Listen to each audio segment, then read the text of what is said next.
हरियाली जंगल में ये बुलबुल चिड़िया का घर है जिसमें वो अपनी बेटी मीनू के साथ रहती है।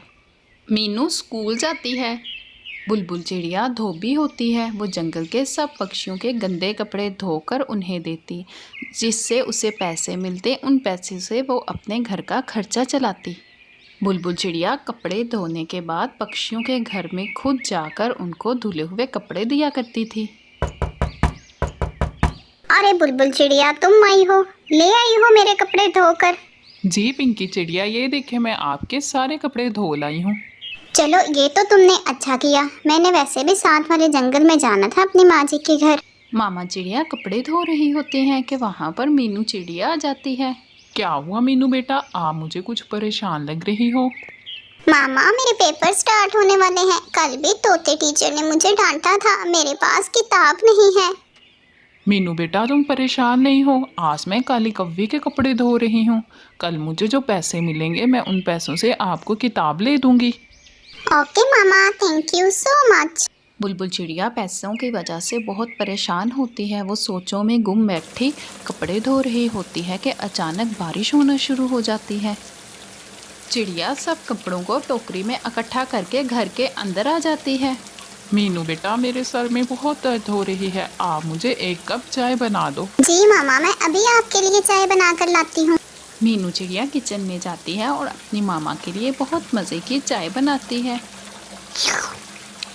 मज़ा आ गया चाय पीकर।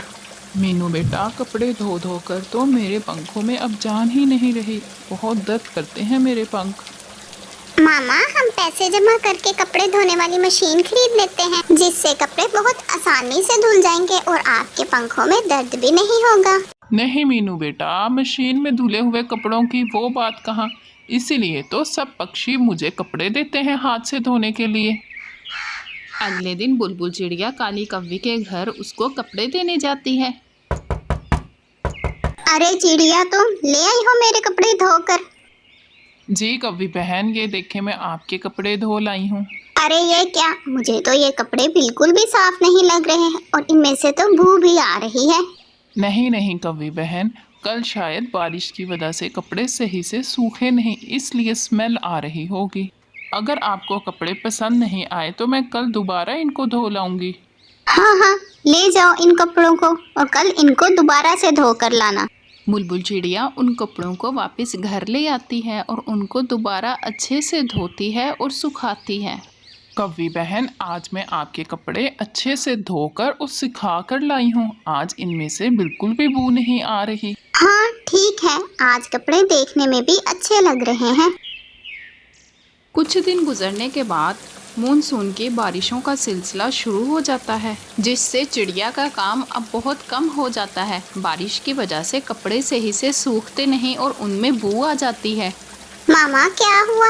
आप यहाँ परेशान क्यों बैठी हैं? बेटा बारिशों की वजह से मेरा काम अब बंद हो गया है। कपड़े सही से सूखते नहीं हैं और उनमें बू आ जाती है। इस वजह से पक्षी अब मुझे कपड़े नहीं देते धोने के लिए। मुझे अब समझ नहीं आ रही मैं क्या करूं। घर में खर्चे के पैसे भी खत्म हो गए हैं। मामा, आप परेशान नहीं हो, आपने हमेशा मेहनत की है और मेहनत का फल जरूर मिलता है। मामा, इन बारिश के मौसम में पक्षियों को सूखी लकड़ी की बहुत जरूरत होती है आग जलाने के लिए। मैंने किताब में पढ़ा था, क्यों ना हम जंगल से सूखी लकड़ियां काट कर बेचना शुरू कर दें। हाँ बेटा, ये तो बहुत अच्छी बात बोली आपने। मैं सुबह से ही ये काम शुरू कर दूंगी। अगले दिन सुबह सुबह चिड़िया धूप आने से पहले पहले जंगल में जाकर खुश्क लकड़ियाँ काटना शुरू कर देती है और फिर उन लकड़ियों को रेड़ी के ऊपर रखकर जंगल में बेचना शुरू कर देती है। खुश्क लकड़ियाँ ले लो, खुश्क लकड़ियाँ। अरे वाह चिड़िया, ये तो तुमने बहुत अच्छा काम किया। अब हम पक्षियों को इस बारिश के मौसम में जंगल में जाकर खुश्क लकड़ियाँ तलाश नहीं करनी पड़ेगी। हाँ पिंकी चिड़िया, बारिश की वजह से मेरे कपड़ों का काम अच्छा नहीं चल रहा था, इसलिए मैंने ये लकड़ियों का काम शुरू कर दिया। अरे ये तो बहुत अच्छा हुआ, अब मुझे कव्वी के लिए जंगल में जाकर खुश्क लकड़ी नहीं ढूंढनी पड़ेगी। चिड़िया, मुझे 100 रुपए की खुश्क लकड़ियाँ दे दो। कव्वे भैया, ये लो 100 रुपए की लकड़ियाँ। चिड़िया का अब ये काम अच्छा चल रहा था।